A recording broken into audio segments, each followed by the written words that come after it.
coming into the room. I know we have such a great cross-section of folks representing from New Mexico today, as well as other states from across the country. So thank you so much for joining us. And I wanted to welcome us today with introducing a little bit about today's event and why we're actually doing this event. And as we get going, again, I'm going to jump in a little bit to some Zoom details and information for us. So again, as a reminder to folks, please mute yourself. And we are going to actually request for everybody to turn your video off. And the reason that we are going to we've asked for folks to do this for this first 30-minute time period is that we are really fortunate today to have Megan Goldberg, who's an ASL interpreter, who's going to actually be interpreting the first 30 minutes for us. So if everybody could please make sure to have your video off. And Olivia, I see that you have started recording, and just want to remind you to make sure to turn off all non-video participants. So hopefully you can see who's speaking, and Megan as well on the recording. We also want to invite everyone to use the rename feature in chat. And just a reminder for folks, if you click on participants and go through the list of participants and find yourself, you'll either see a more box or 3 dots. If you click on that, there's a drop-down menu, and in that drop-down menu, there's a rename option. We invite you to click on that rename option and rename yourself with your state and your pronouns as well, so we can get a feel for who all is joining us across the country. We also invite all of you to use the chat box today, and feel free to communicate with us, especially during this first half hour using the chat box. And we're going to have plenty of time for you all to be in conversation with one another in small groups, starting in about 25 minutes. Next slide, please. I'd like to also start us out with some gratitude, and I'd like to thank all of our incredible facilitators. We are so fortunate that we have 18 facilitators from New Mexico, Maine, and Colorado who have stepped up into incredible leadership today to be able to support meaningful dialogues and small groups, since we have such a large group of participants today. So my heartfelt thanks to all of our facilitators. This is a picture from our training that we had on Monday. So I'm really excited that we actually get to now do this event today. Also, as we're getting going, I do also want to acknowledge and thank the North American Association for Environmental Education for supporting the event today. And I'd like to also just root our conversation today and why this conversation and why these 3 states. So we're really fortunate that we have New Mexico, Colorado, and Maine represented today. And all 3 of the organizations that are supporting today's event are organizations that are affiliates of the North American Association for Environmental Education. And last year, our 3 states worked together on a project called Every Kid, Every Day, Every Way.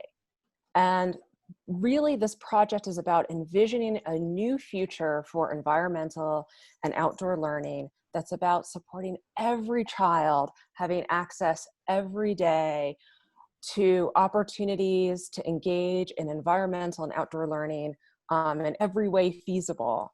And we actually created this poster, which we are going to be launching during our July 22nd follow-up event from today. That part of this Every Kid, Every Day, Every Way campaign is not just painting the vision for the future of environmental education, but really rooting it in systems change. And how do we think about things like policy and shared resources and building stronger networks so that we all are supporting one another in the most meaningful ways possible. And so today's event really comes from conversations that the 3 states have had from last year. And we just all feel so fortunate that we were thinking about how do we come together now in these times of COVID and really use this as an opportunity to re-envision environmental education. So we're so excited today to be with all of you. And it is now my pleasure to turn things over to the amazing Katie Navin, Executive Director of the Colorado Alliance for Environmental Education. Thanks, Katie. Thanks so much, Eileen. I will ditto your welcome and excitement about having everyone here together today. We wanted to start with a land acknowledgement and a recognition of the injustice that we're seeing in the world. And that's one way that we can support equity, by beginning our day by acknowledging our history of colonization and oppression, and that our organizations have had a role in that. We acknowledge that these systems of oppression are still in play today, and that historical events as well as current events cause impact and trauma that's being felt today. It's important to remember that wherever we are, wherever you are in the country, is the traditional home of Native peoples, many of whom were forcibly removed from their lands so that we could be here today. For me, in Denver, we are in the traditional home of the Arapaho and the Cheyenne people.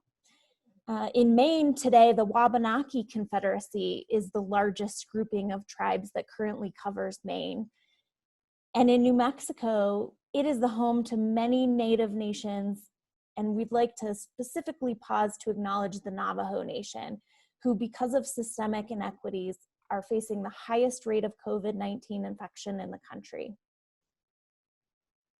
Historically, white communities have often been centered in environmental education, and the contributions of Black, Indigenous, and people of color have often been excluded from our narratives. Black, Indigenous, and people of color have vibrant, rich histories and cultures that contribute to our field, and we all have responsibility to continue working to change those systems that continue to allow injustice and inequity to exist. And hopefully we can do that a little bit today by beginning these conversations. And with that, we'd love to just jump right in, and it is my pleasure to introduce Parker Mcmullen Bushman. And we are so excited to have her voice and her wisdom to really get us all started thinking today about the opportunity that we have to center equity in our work. And in everything that Parker does, she's engaging audiences in new thinking and what it means to be a diversity change agent, an inclusive leader, and building capacity for transformational change. Parker is currently the Vice President for Programs, Interpretation, and Exhibits at the Butterfly Pavilion here in Colorado. Parker's background is in the education, conservation, outdoor recreation, and interpretive field spans over 20 years. Her interest in diversity, equity, and inclusion issues developed from her own personal experiences facing the drastic lack of diversity in environmental organizations and green spaces. She tackles these complex issues by addressing them through head-on activism and education. Parker is also the creator of an online resource that everyone should check out if you haven't already, called Eco-Inclusive. Eco-Inclusive provides training and resources for leadership at nonprofits, cultural, and environmental organizations to aid them in building a culturally diverse and culturally competent staff that reflects the populations that they serve. Parker is also one of the founders of the Summit for Action, which is a 2-day packed event full of conversations around equity and inclusion that will be happening in August, and it will be going virtual this year. So I encourage everyone to check that out.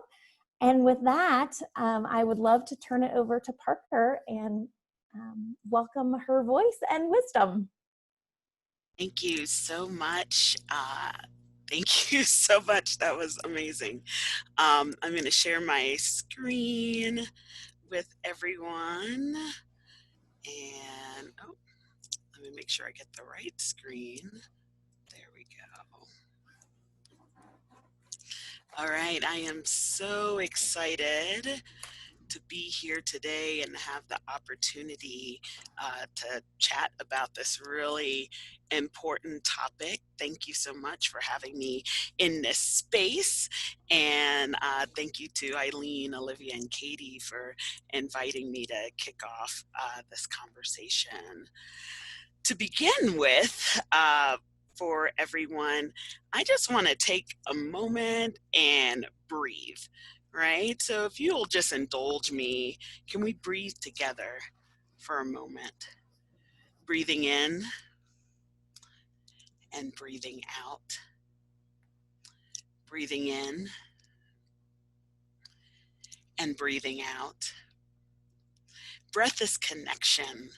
And I wanted to start this morning off getting centered. This GIF is actually one I've been using a lot lately whenever things are feeling a bit overwhelming. It calms me, and I wanted to start here because we have a big conversation ahead.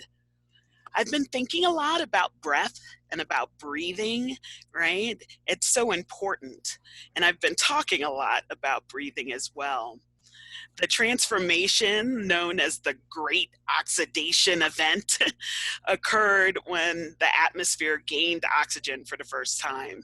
And it's an element that's crucial for nearly all animal life, including humans. And so some new analysis thinks that that event happened over 2.4 billion years ago.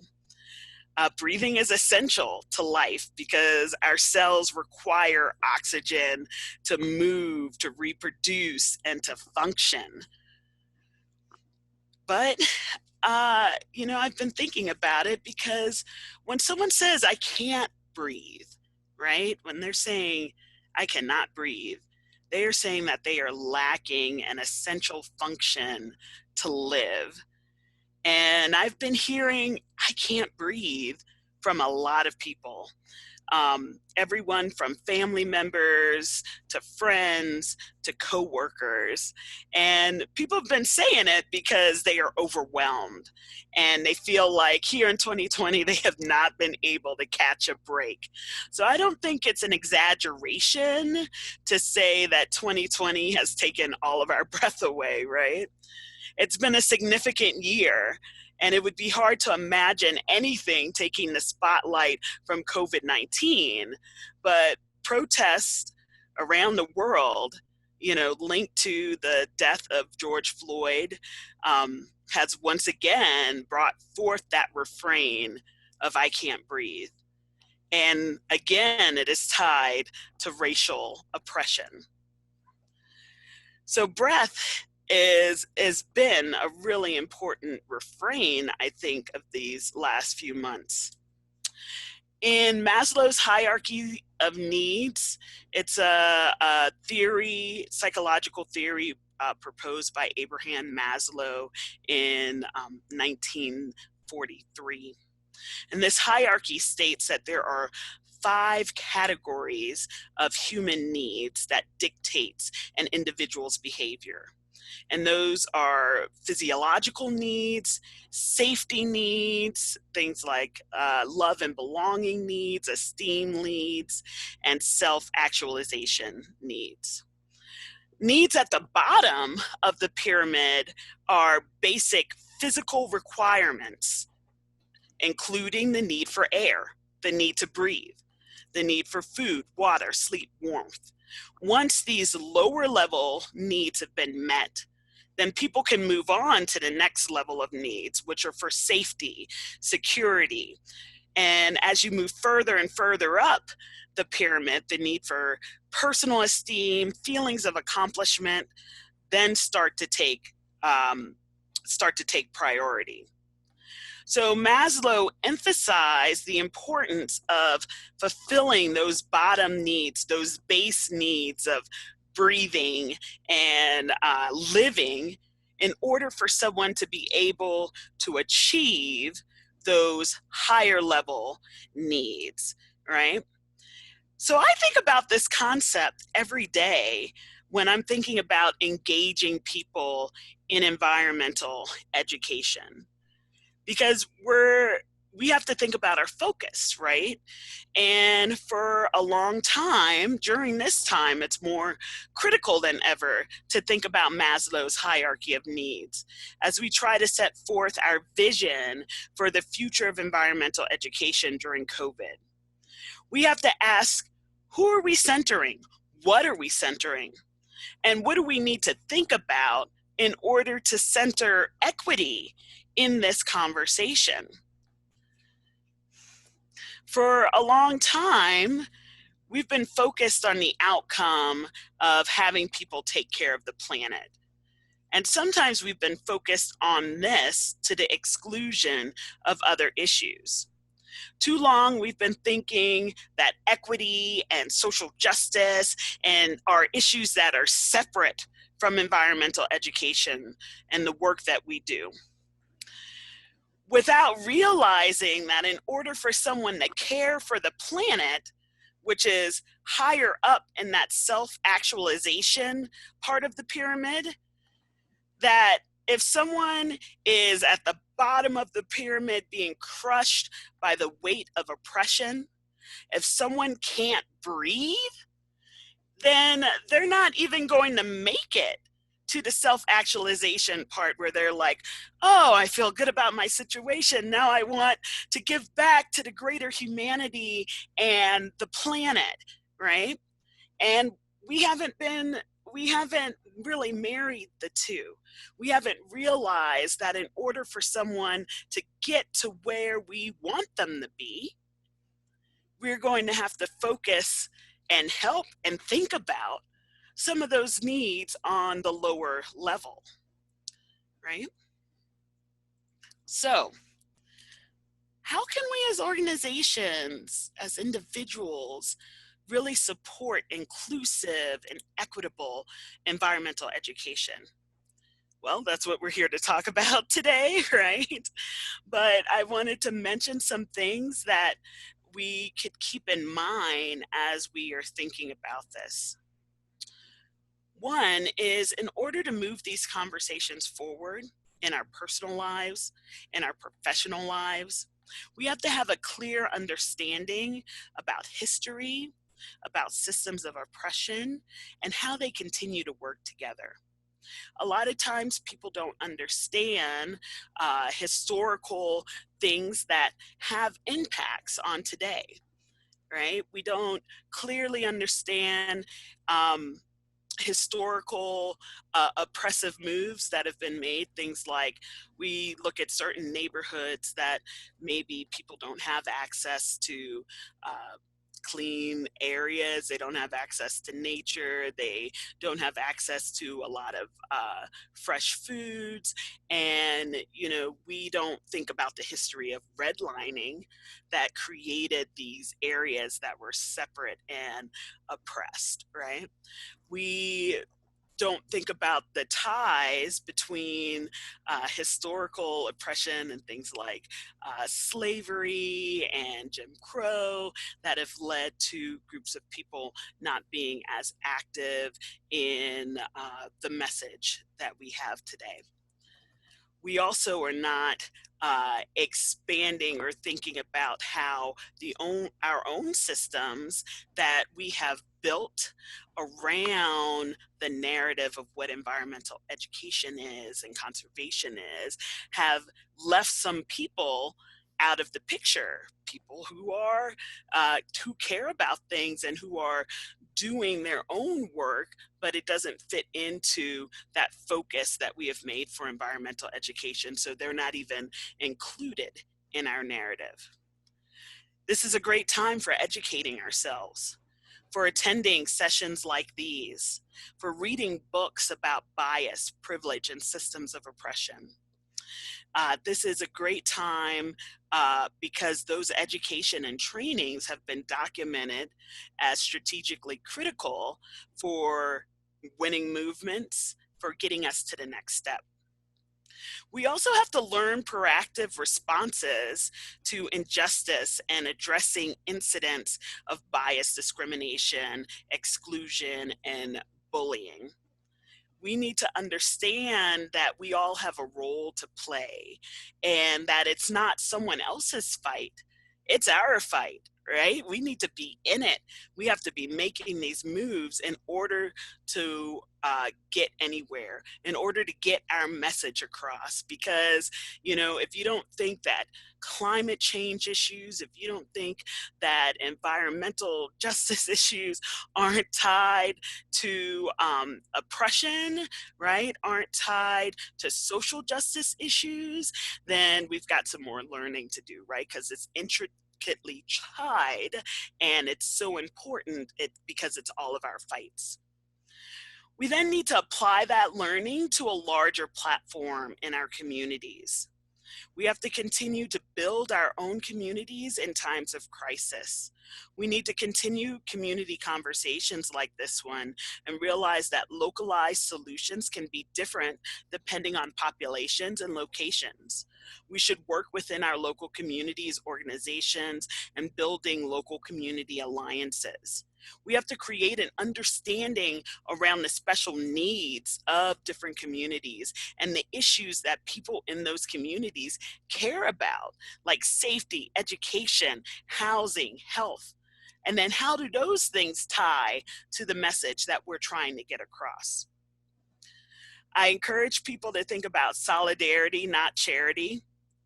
I challenge you to think this way because it's not only about helping people who are struggling during hard times, but it's also about examining the systems that got us here in the first place.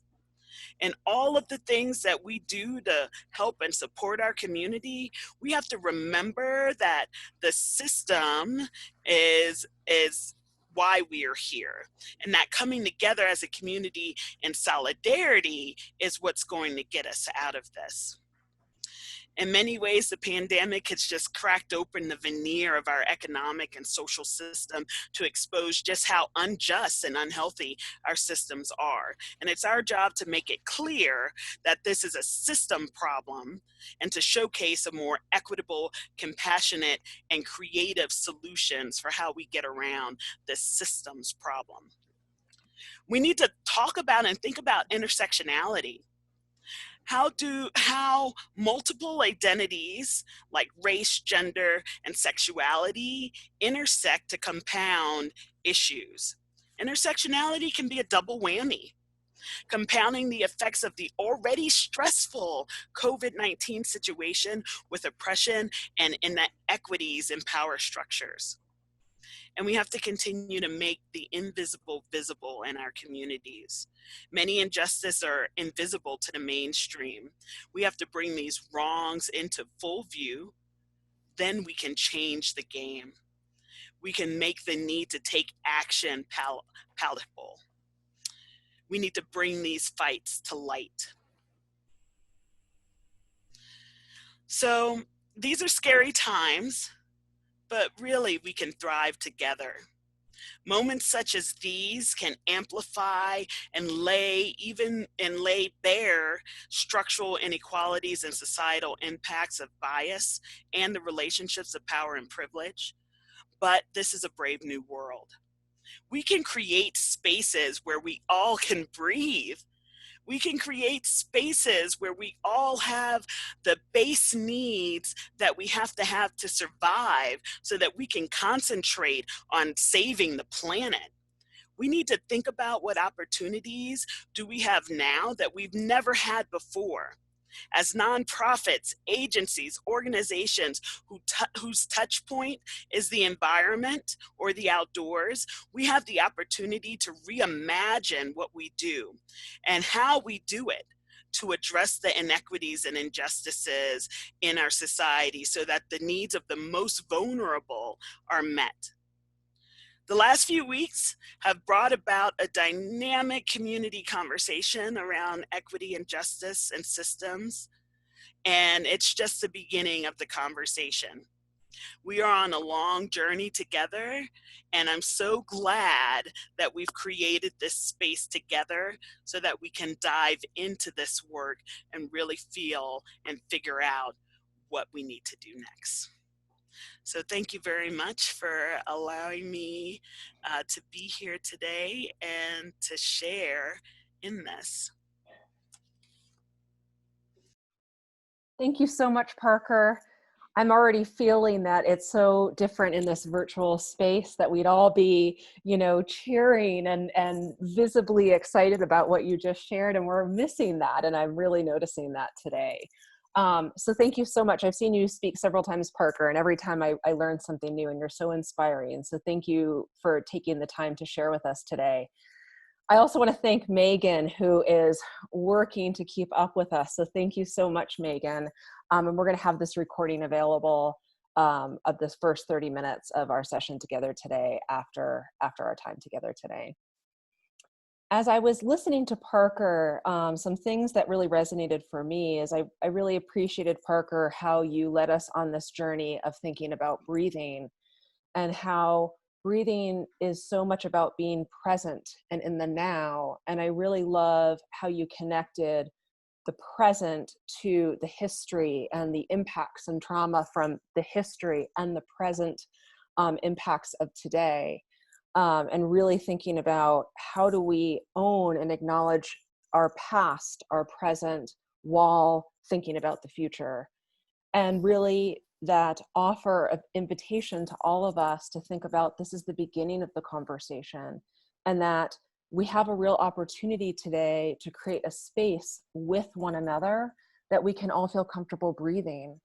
And that really hit me hard, thinking about I can't breathe and what that means literally and metaphorically in the times that we're in today in many different ways.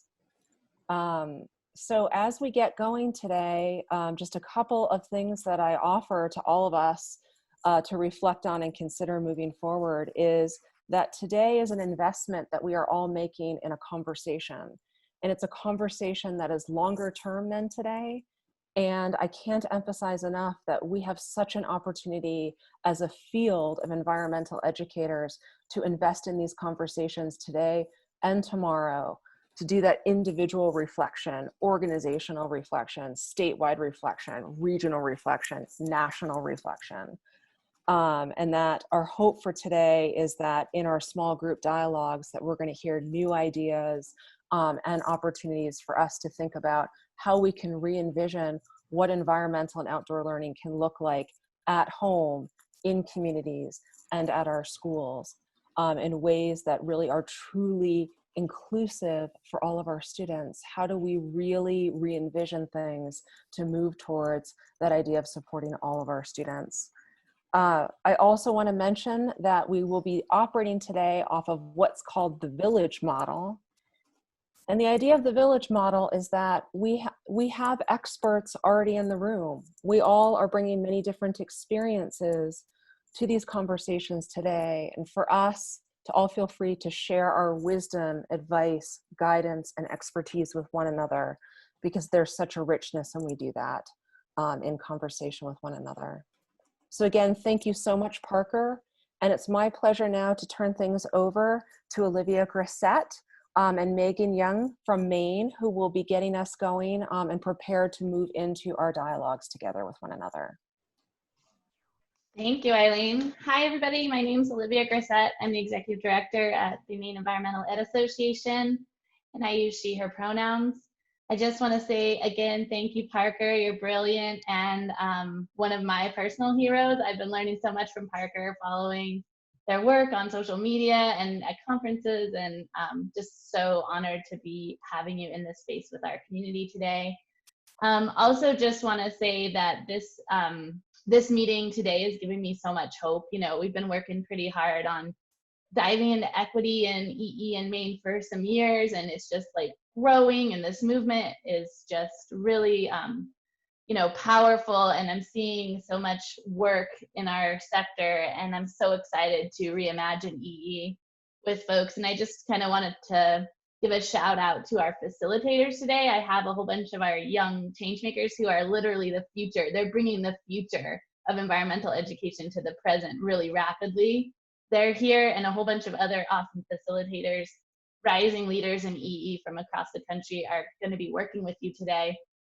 And I'm just so grateful for the work they're doing, because I feel like they help me in my own leadership to understand intersectionality, to understand that we got to go upstream of these problems. And when folks say, I don't understand how justice is rooted, you know, we're talking about environmental ed, why are you so focused on justice? And just like really diving into those conversations about how this is critical to our work. And if we're trying to imagine a sector where every kid every day has access to these powerful learning opportunities and outdoor opportunities, like what really is access? You know, what does that really mean to have those opportunities? And what do we need to do to get there? And it really is rooted in justice and equity. So I'm so excited to be here with you all today. There's a couple questions. You're going to be experiencing some really amazing small group conversations, and Megan's going to share a little bit more about that structure, because I'm sure you're all curious right now. But there's just a few questions that you'll be asked to address within those as a group. But I wanted to plant a few more seeds with a few more questions just to get the wheels spinning. So today when you go into your small groups, I want to challenge you to be okay with this conversation being unresolved. Like, we're not going to go right to solutions and solve all these issues. We need to be in this conversation. This is one of many that we will be having for many years together. And I want you to be courageous. I want you to throw ideas out there and to pull them apart and to examine them and to be open to people questioning and just diving in. And we really encourage you to think about who isn't here still, who isn't here today that needs to be adding into this conversation. And what else do we need to understand before we can move forward together? And finally, this is something we've really been grappling deeply with in the design team for this work is we know in order to center equity, we have to decenter something else. What is that? What are we decentering to center equity? You know, our liberation is tied together. It's intricately tied together. So this is necessary work. And in COVID, I've just been thinking about this quote so much that one of my changemakers shared with me that sometimes when you think you've been buried, you've actually been planted.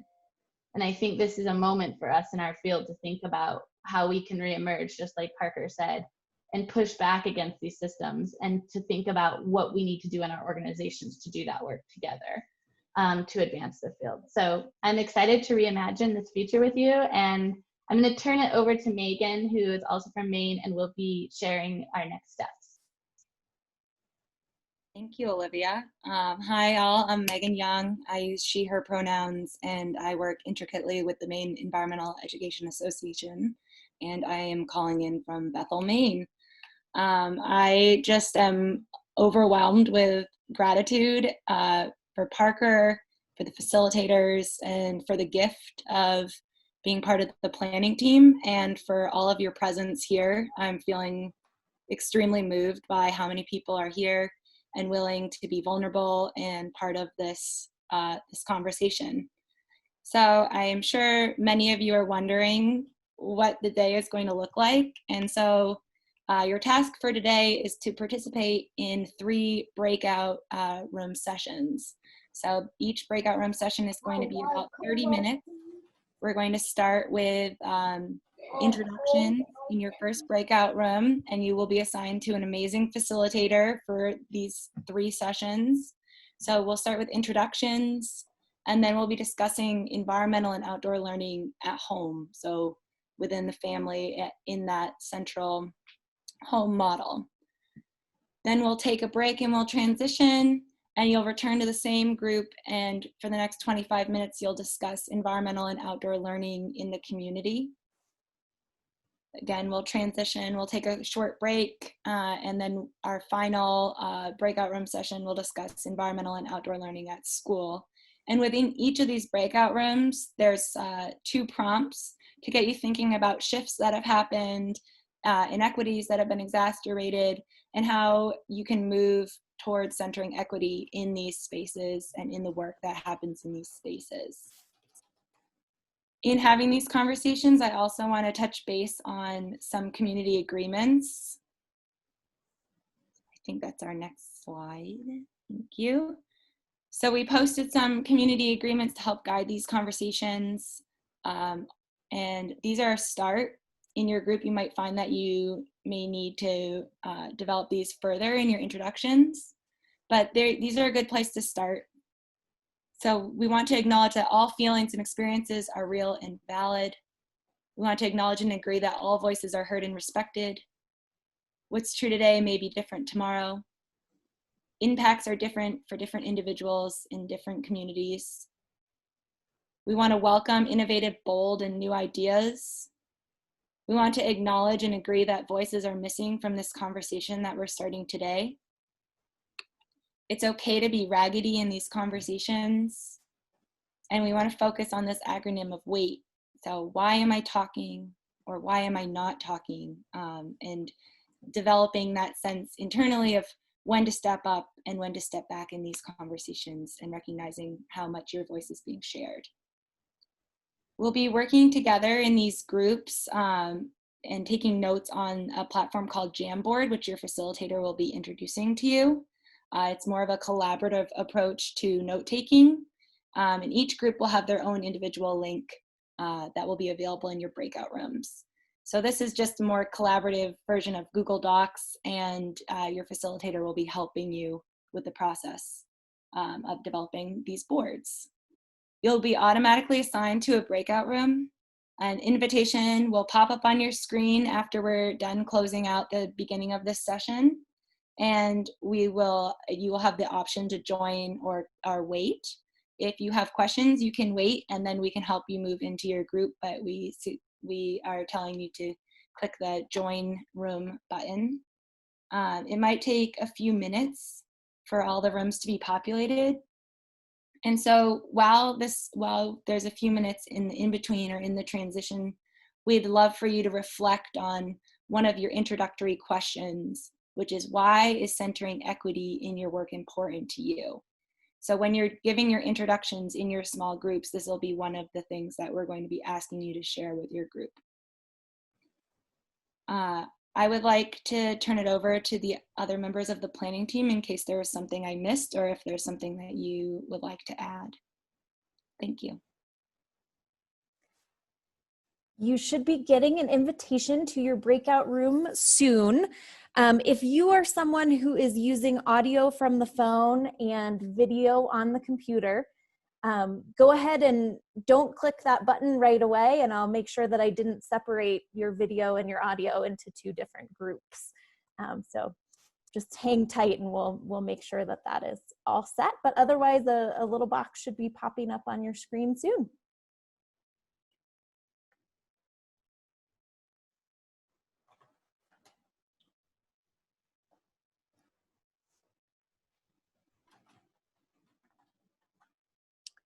And as we're transitioning, Olivia, I think you can stop recording. The free lunch that DPS or school districts are giving out, using that as an opportunity to get information into the hands of parents and activities into the hands of kids. Direct line. Thought that was brilliant. The other was the passport. Just making sure that kids have environmental passport where that has activities in them and they have to check off what they're doing in the environment, whether that's a walk, finding a rock, you know, a wildflower, whatever that is. I thought that was just a brilliant idea. So those are the two things that came up that were ahas for me. Lisa, what did you think? Yep, I would state those as well. So thanks, Deborah, for sharing for our group.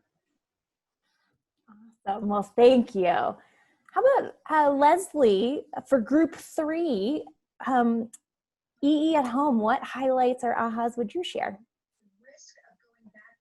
Katie, I wanted to say that our group was really wonderful to work with today. Thank you for all of your wonderful ideas. And one of the things that they highlighted was that there's a lot of new space to be advocating for connecting with the natural world, but it's taking place in a virtual environment, which seems kind of counterintuitive.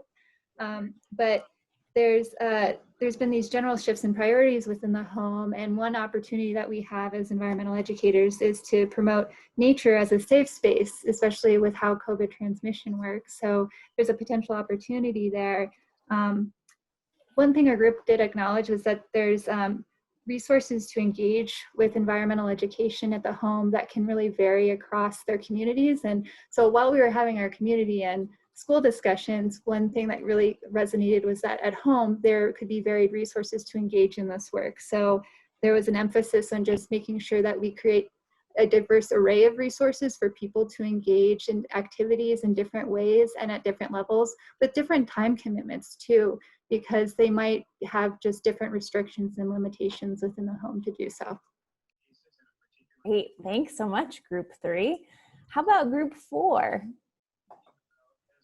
Yeah, so similarly actually to how you just wrapped up, I think some of the big things that we talked about were related to access and how things are so different now, both in relation to nature and to the internet is the other big one, of course. And so some of the challenges associated with more people having, or well, more people are going outside at first with COVID, so that was great, but then some of the challenges with that because of how COVID is transmitted, but then also access to just like what students have at home or wherever they are. And so because each student has such a different situation, kind of the challenges around creating content or curriculum or activities based on a whole array of access, whether it's knowledge, whether it's access to outdoor spaces, access to a printer. And so the idea of building scientists versus teaching facts and kind of relying on some of those basic EE skills of like how to think instead of what to think, because we really don't know and can't control what our students have access to. Great, thanks. How about group 5? What's one aha from your group? I think one of them was the opportunities. Well, I was going to talk about inequities, but that was just discussed. So partnering opportunities and opportunities to rethink and redesign programs. I'm not sure, I mean, that could relate to being at home, but another aspect of that is also, someone brought up multi-generational learning. So the opportunity to use the elderly in our community and who would love a chance to be working with kids outside. So Great. Let's shift to EE in the community. How about group 6? What was one aha that you can share? So I'd say our biggest aha was that it's a mixed bag of what's going on, because there's actually a lot more people using the outdoors in a lot of places, but there's not educators there or people there to help educate them on safety or help them or do any kind of environmental education. So in some ways people are getting more access, but less quality access maybe as far as education goes.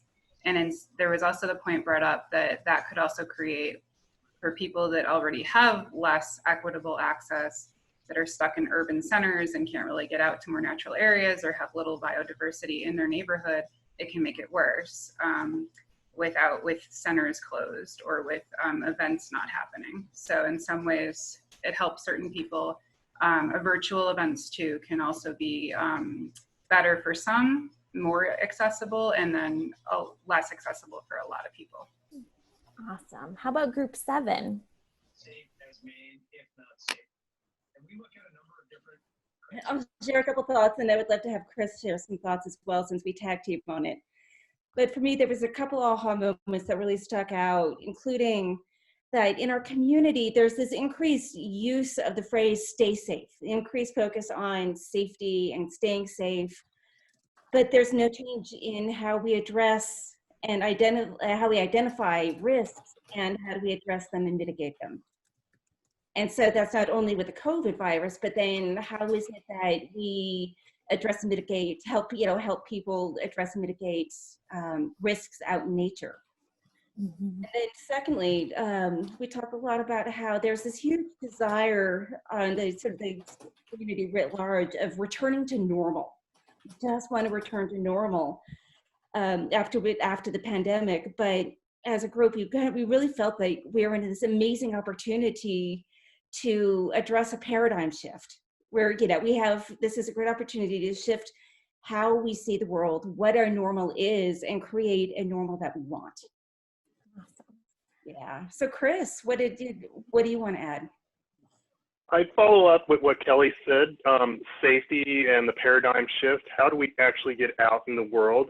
And another thing that we brought up with community is both in our cities and our rural communities, there are people without internet access or good internet access. So that's creating a problem and a challenge for a lot of communities to, address this equity issue.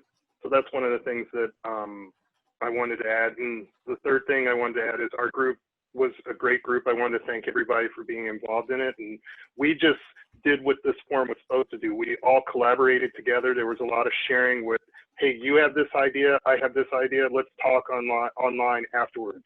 So I think that this forum really helped create that space for us. Great, thank you. And how about group 8? Can you share one aha from your group? Sure. Hi, I'm Kimberly.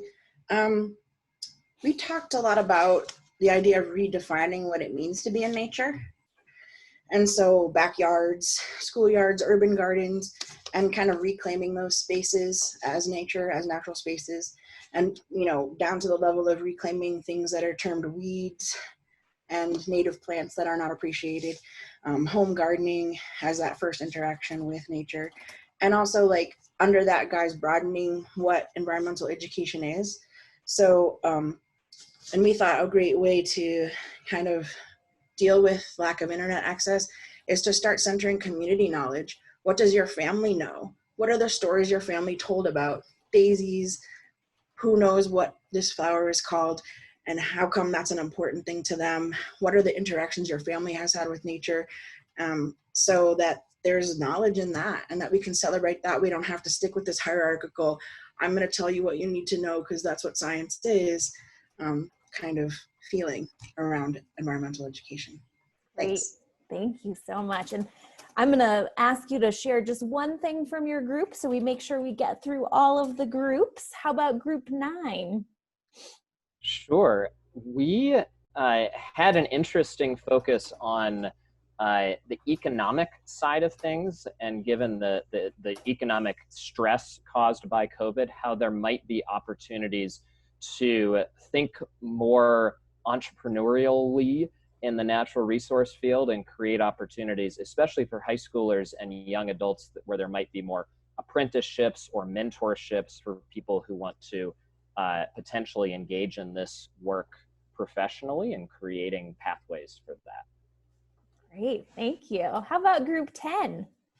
Hi, yeah, my name is Olivia. I facilitated group 10. It was so lovely to work with everyone. There was a lot of crossover between EE at home and the community and school, but one of the things we were talking about was this lack of accessibility to technology that COVID has really brought to light. And so how do you get kids potentially outdoors in a way that maybe doesn't require technology? So maybe going back to having like these like signage, and then that allows something that maybe an instructor would do with one group of people. It could then allow a more permanent instruction, a more permanent education that can reach the community at large, or whoever happens to be in that space. Great, thank you. Switching to EE at school, how about Laura from group 11? Group 11, thank you so much, all the ladies who participated. You had some great ideas. One thing I'd like to bring up is a conversation that we had as a leader, like a mind shift. Sometimes leadership doesn't really value outdoor education. So how do we get these principals and assistant principals on board to really value the outdoor education? We talked a lot about how EE leaders can host those virtual field trips, show that it can tie into NGSS and really assist with our educational outcomes. Awesome, thank you. How about group 12? So in group 12, we talked about how if ever there was a moment to promote outdoor education, this is it. And the pandemic did provide opportunities for new partnerships and collaborations that were created because it was necessary and because everybody was a little bit desperate. But that meant that this coming fall, that there's a great opportunity for collaboration and co-teaching opportunities between traditional classroom teachers and outdoor environmental educators. And we should take advantage of that. Awesome, thank you. How about group 13? Oh, hi. We had a lot of things, and some of them have been mentioned. But I think one of the big things that we touched on was cost, and how there's going to be a big issue of cost going on, and not being able to support teachers with a lot of new materials on this new way of dealing with being in the classroom and at home. And so we really talked about, environmental educators providing things like videos, teachers that we've worked with in the past, also providing them with outdoor learning education opportunities for at home or in the class, or, you know, using the school spaces, something as simple as a rock, you know, that all the kids can relate to in whichever way that they do. And something really important, kind of a different topic, but I think it's important to think about, is helping families play a big role in all this, and that families have the ability to be a part of this more than they may think, and so kind of bringing them into the big picture too. Great, thank you so much. And I apologize, this is also beautiful. I'm going to ask you to go just a little bit quicker so we make sure that everybody gets to report out. How about group 14? Yeah, I think one of the great points was just talking about like looking at our work differently and seeing like how we can push to really embrace equity through making statements, creating equity learning opportunities, even if we haven't traditionally thought that's our place, as well as like breaking down barriers to give basic needs, whether it's connecting people we work with to programs, creating trauma-informed education, and other ways that we just questioning what we do to really think about like what a bigger role we can play in pushing the system to think about equity. Thank you. How about group 15? Hi there. Our like the big thing that like we kind of talked about is how interconnected school is to community and at-home education, and how it's like not all that separate from each other. How in the school we have the community, and you have like with that community what's taught at home, and how now there'll be more opportunity for teachers to use science and outdoor education. Great, thank you. How about group 16? Awesome, thank you. So we talked about a lot of things that the other groups shared, but one thing that we talked about that I didn't hear anyone share is the fact that going back to Maslow's hierarchy of needs, as Parker referenced in their presentation, there's just going to be a lot of talk around how first are kids going to get access to transportation, because in a lot of the more urban and metro areas, you know, transportation, public transport is a way to get to school, the way to get to school, and in access to that is going to be the first basis to even starting the conversation around education overall. Awesome, thank you so much. How about group 17?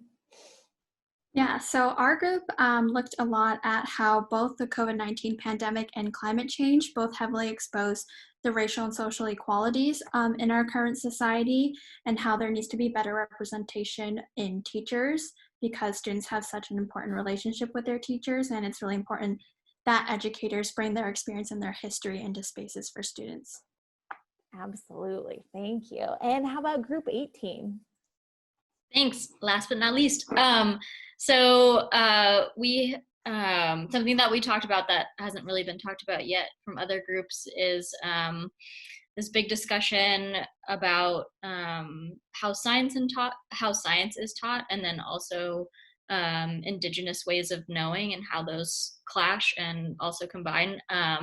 Starting with an idea that one of our group members had about how indigenous families have gotten to teach their children during COVID their cultural ways instead of assimilated ways of public schools. And then we had a discussion just more along those lines about how that looked in schools, and especially with science.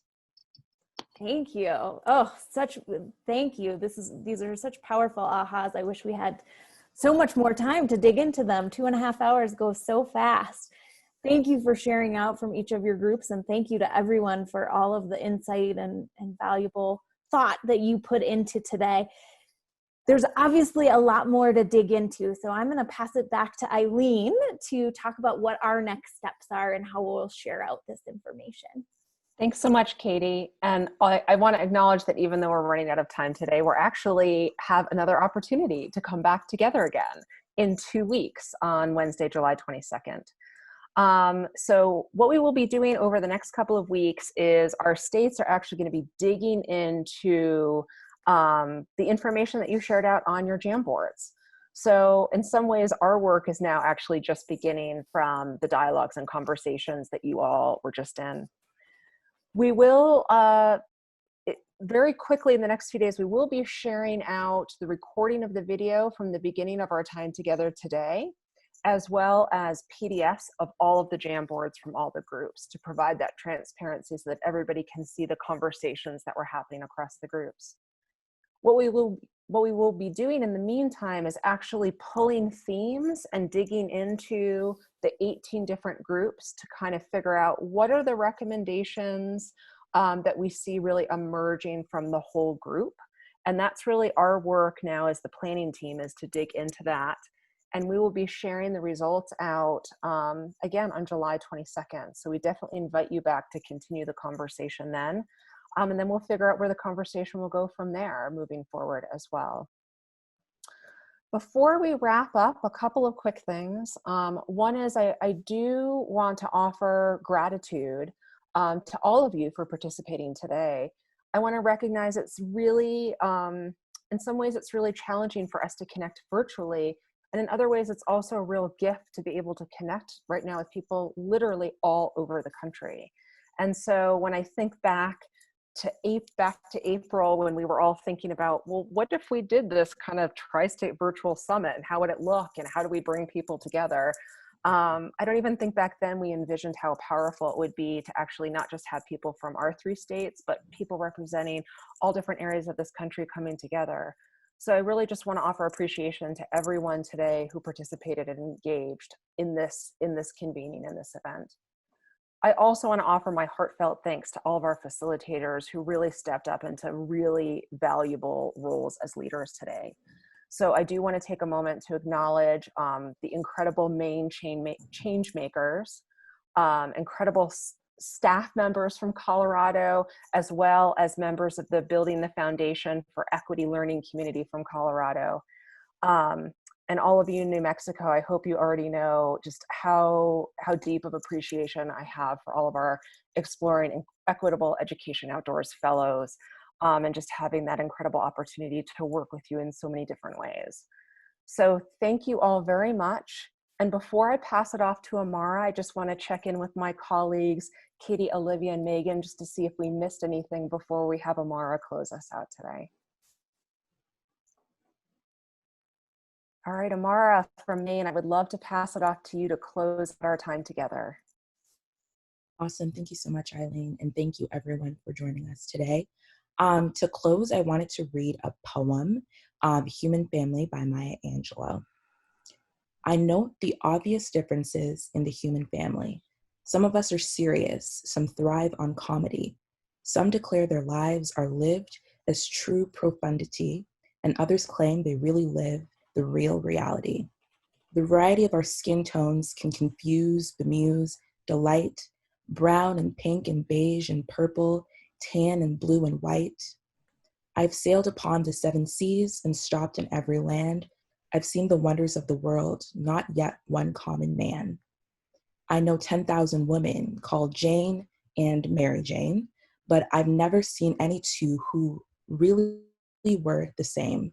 Mirror twins are different, although their features jibe, and lovers think quite different thoughts while laying side by side. We love and lose in China, we weep on England's moors, and laugh and moan in Guinea, and thrive on Spanish shores. We seek success in Finland, are born and die in Maine. In minor ways we differ, in major we're the same. I note the obvious differences between each sort and type, but we are more alike, my friends, than we are unalike. We are more alike, my friends, than we are unalike. We are more alike, my friends, than we are unalike. Thank you so much, everyone.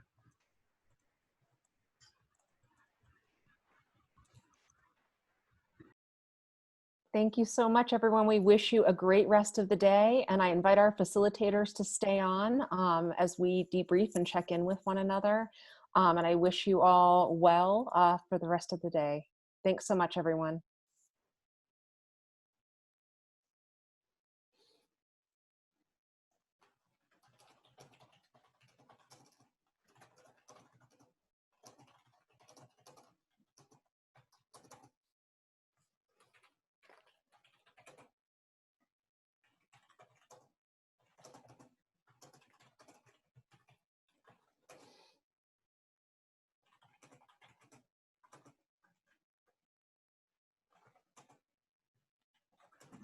Some people are saying they can't enter their info, and I don't know why, because I changed it to be editable by anyone with access to the internet. You know what I mean? So it's just confusing. I don't know if there's anything else I can do about that. But I guess we could send a follow-up email and link it in there, and then people could add to it. Yeah, I think that'll work just fine. Oh, Olivia's saying people are trying to do the same cells at once. I bet that is what's happening.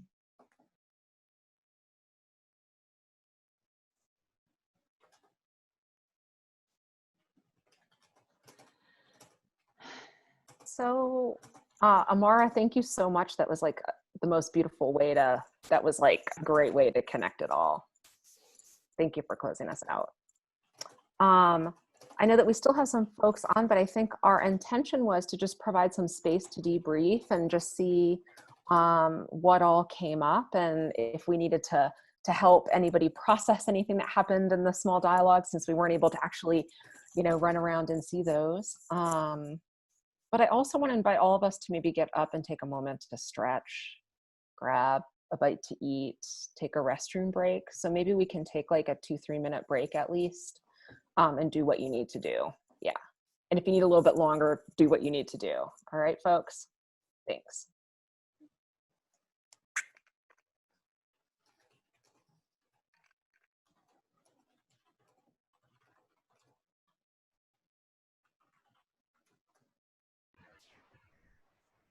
Unfortunately, I do have another call, actually was at 2:30, but thank you all so much. This was such a fruitful opportunity to be able to facilitate, to just listen to what everyone had to say. I really appreciated it. So thank you all, and have a wonderful day.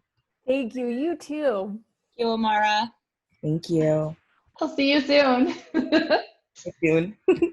Bye. Bye, thanks.